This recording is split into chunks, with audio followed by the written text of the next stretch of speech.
天我们对比语气副词刚好和恰好，怎么用呢？一起来看视频吧。请问你是刘一凡同学吗？是的，我就是刘一凡，你是晨晨吧？快请坐。真不好意思让你跑这么远来见面。没事儿，我刚好来附近的商场买东西。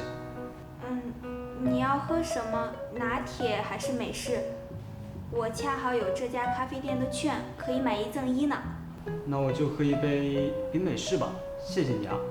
不客气，那我去点单。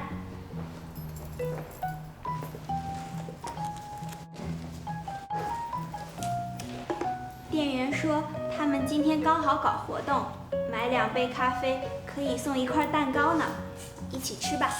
谢谢谢谢。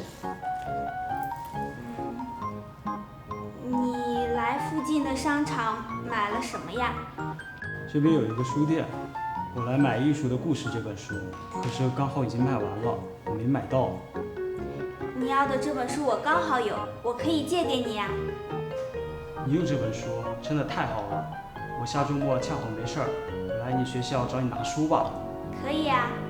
你下周末有没有安排啊？我恰好有2张电影票，你没事的话，我请你看电影吧。好啊。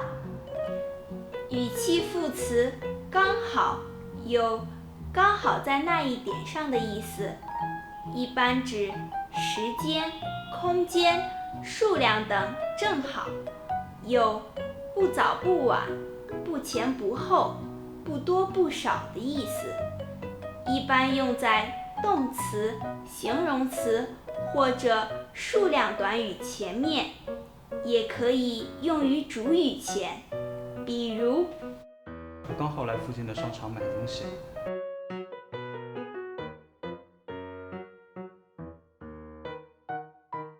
店员说他们今天刚好搞活动。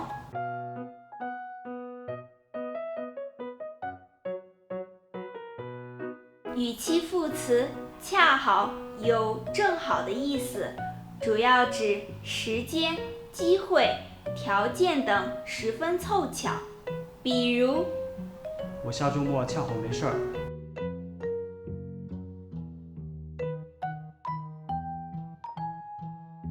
我恰好有2张电影票。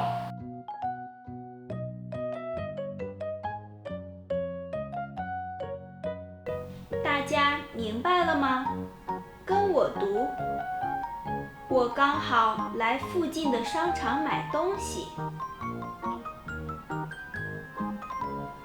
店员说他们今天刚好搞活动。我下周末恰好没事儿。